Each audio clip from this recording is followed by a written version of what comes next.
Part 30 of Memoir to 40, autobiography of David Roy Smith.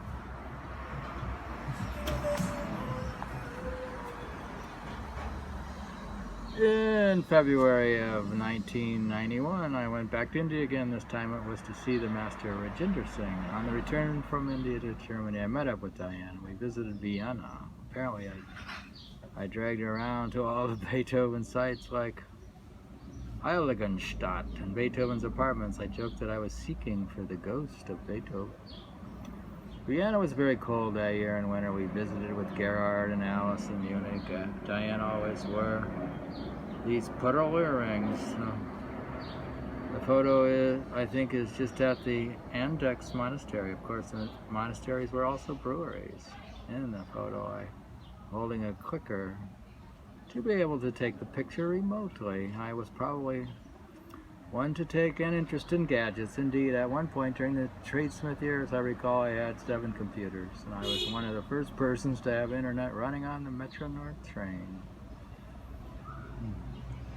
At this point, Gerhard and Alice were still not married. Gerhard was an architect and the only child of a German family. His father was from the Sudetenland section of Czechoslovakia. When the war was ended, their family had to get out of Czechoslovakia with like one suitcase. They called it the reversed Holocaust.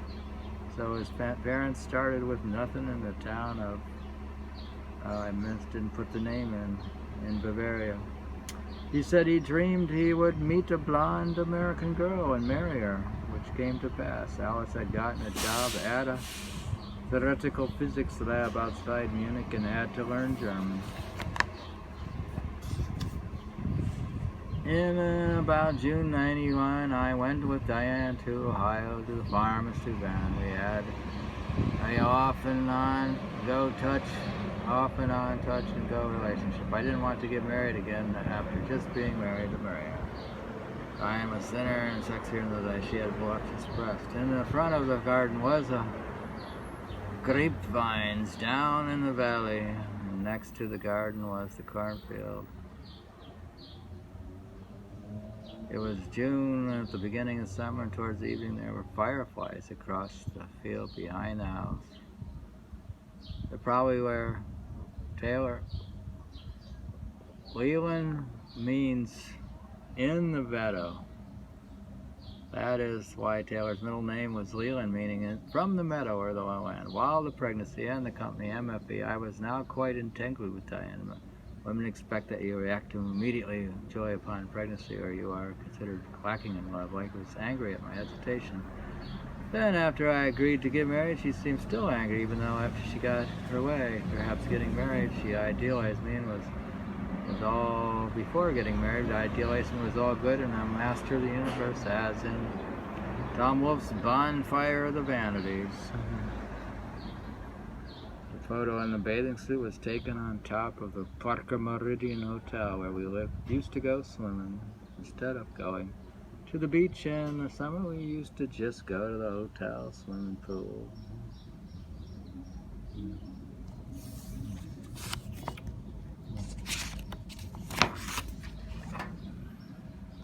The small wedding was planned in an Indian-style hotel at 151 West 58th Street between 6th Avenue and 7th Avenue, called Rihga Royale.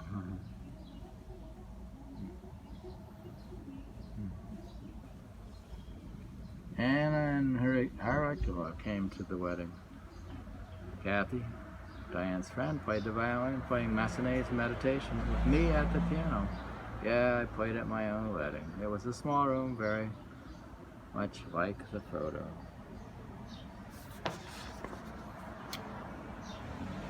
We went on honeymoon in Paris and nearby Chateau Country, seeing Chateau Chenonceau. I remember eating snails at one of the inns, also the wine country, like the town where they make champagne. We have developed champagne taste on a beer budget, so to speak.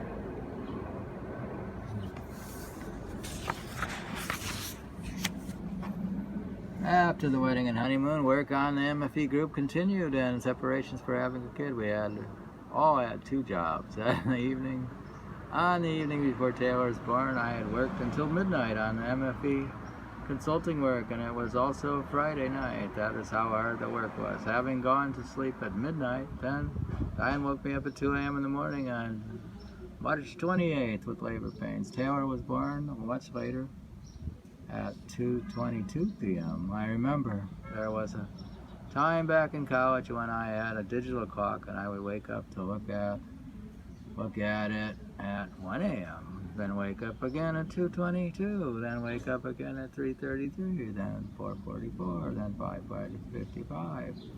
I'm not sure why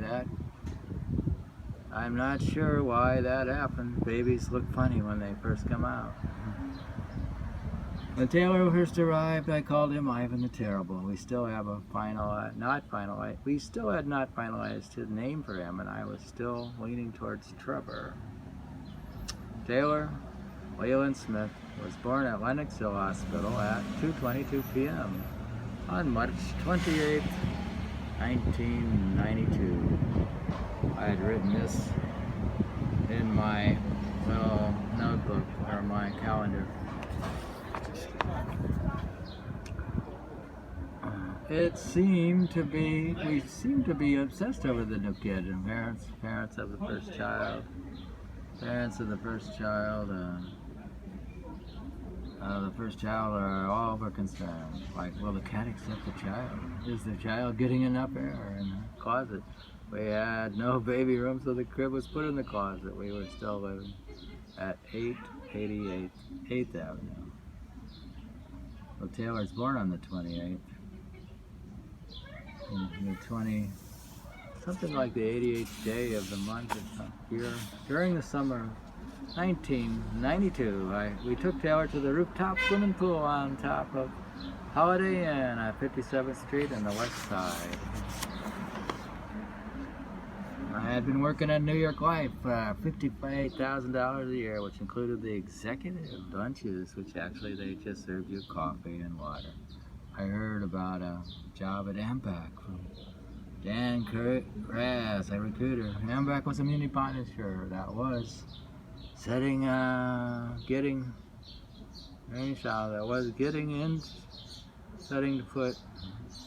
to get in the muni kick business. The main player at Ambac that got me the job was Bob Roseman. He liked my article about creating a zero coupon curve to price swaps, and he knew you needed to do it to price amortizing dicks. So my strength had become pricing the amortizing swaps. So now my salary would jump to $90,000.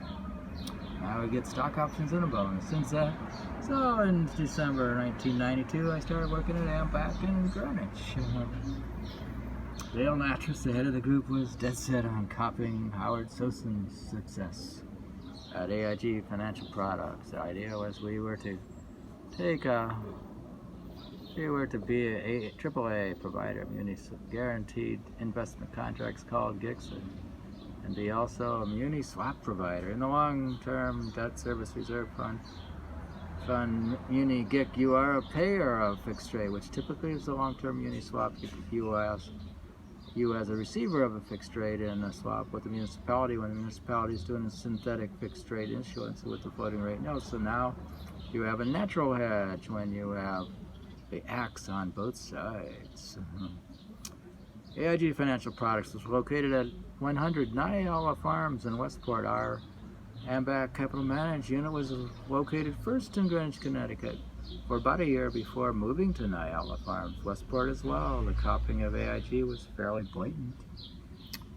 Initially, I was doing the reverse commute from Manhattan to Greenwich. Sometimes I rode the train and then a cab. Other times I drove to Greenwich on the Hutchinson Parkway and Merritt Parkway. After we had done about $1 billion of business, we moved the office to Westport. Here's an article, The Beautiful Machine, by Robert O'Hara and Brady Dennis, about the fatal risk,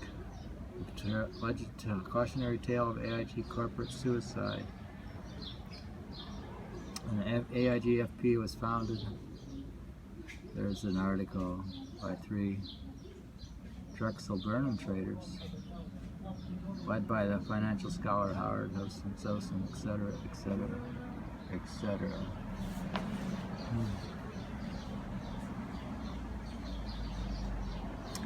I think I could stop with that. I was reading part something. Reading from there's the Ambac team. That's Ambac.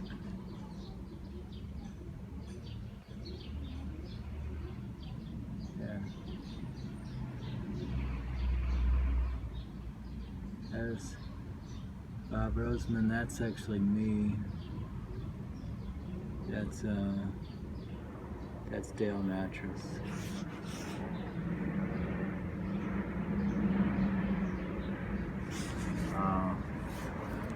Reading from Memoir to 40, David Smith, part